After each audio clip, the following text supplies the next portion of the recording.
Hello மக்களே, welcome back to Valli Arun YouTube channel. இன்றைக்கி நம்ம என்ன ரெசிபி பார்க்க போகிறோன்னா சக்கரவள்ளி கிழங்கு புளிமண்டி. வாங்க இந்த ரெசிபி எப்படி செய்கிறதுன்னு உங்களோட ஷேர் பண்ணிக்கிறேன். ஒரு கடாய் எடுத்துக்கோங்க, கொஞ்சமாக நல்லெண்ணெய் ஆட் பண்ணிக்கோங்க. நல்லெண்ணெய் காஞ்சதுக்கப்புறம் கொஞ்சமாக கடுகு ஆட் பண்ணிக்கோங்க. இந்த கடுகு நல்லா வெடித்து வரணும். இப்போது ஒரு ஸ்பூன் சோம்பு ஆட் பண்ணிக்கோங்க. இந்த சோம்பும் நல்லா பொரிஞ்சு வந்ததுக்கப்புறமா கொஞ்சமாக கருவேப்பிலை போட்டுக்கோங்க. நான் இப்போ ஒரு 8 பல்லு பூண்டு கட் பண்ணி வச்சுருக்கேன், அதை ஆட் பண்ணிவிட்டேன். இதை நல்லா ரோஸ்ட் பண்ணிக்கோங்க.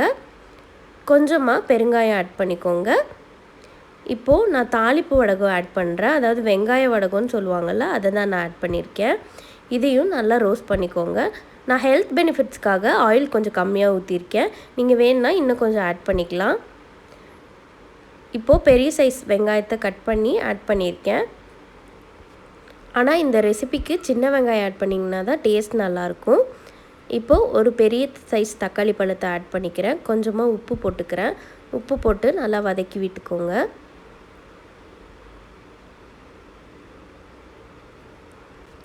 இப்போது நான் இதில் ஒரு சிட்டிகை மஞ்சத்தூள் ஆட் பண்ணிக்கிறேன். ஆட் பண்ணிவிட்டு இதை நல்லா சாட்டே பண்ணிக்கோங்க.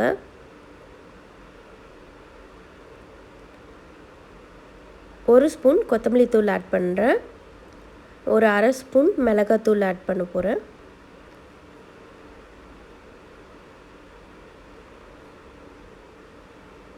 ஒரு ஸ்பூன் குழம்பு மிளகாத்தூள் ஆட் பண்ணுறேன். ஸோ இதை நல்லா ராஸ்மெல் போகிற அளவுக்கு லைட்டாக சாட்டே பண்ணிக்கோங்க. இப்போது நான் ஒரு சக்கரவள்ளி கிழங்கை தோலெல்லாம் பீல் பண்ணிவிட்டு கட் பண்ணி வச்சுருக்கேன், அதை நான் ஆட் பண்ணுறேன். நல்லா மிக்ஸ் பண்ணிக்கோங்க.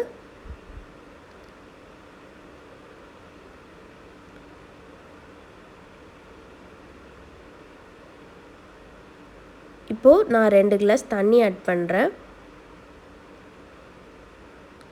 ஸோ இப்போ இது நல்லா ஒரு 5 மினிட்ஸ்க்கு ஒரு ஸ்லோ ஃப்ளேமில் குக் பண்ணுங்கள். இந்த சக்கரவள்ளி கிழங்கு ஒரு 50% வேகணும்.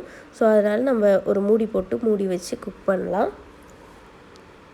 இப்போது சக்கரவள்ளி கிழங்கு ஒரு 50% குக் ஆகிடுச்சு.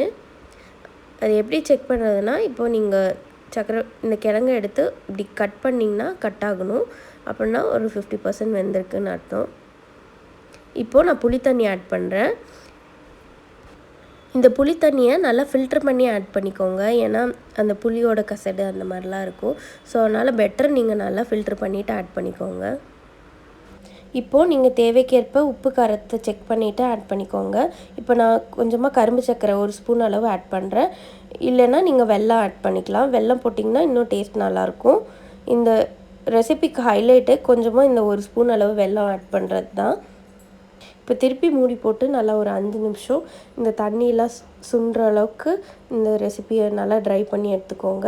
இது நல்லா ஒரு ட்ரையான கன்சிஸ்டன்சியில் தான் இருக்கணும். சாப்பாட்டை போட்டு நம்ம பிசைஞ்சு சாப்பிட்ற மாதிரி இருக்கணும். அப்போ தான் இந்த ரெசிபி நல்லாயிருக்கும். ஸோ இதே மாதிரியே நீங்கள் ட்ரை பண்ணுங்கள். சக்கரவள்ளி கிழங்கு யூஸ்வலாக நம்ம இப்போ கிட்ஸுக்கு கொடுத்தா அவங்க சாப்பிட்றதில்ல. ஸோ இந்த மாதிரி குழம்புல நீங்கள் ஆட் பண்ணி செய்யும்போது அவங்களுக்கு பெருசாக டிஃப்ரென்ஸ் தெரியாது. அவங்க பொட்டேட்டோன்னு நினச்சிட்டு சாப்பிட்டுக்குவாங்க. இப்போ ஃபைனலாக கொத்தமல்லி தழை ஆட் பண்ணிங்கன்னா அவ்வளோதான், இந்த ரெசிபி ரெடி.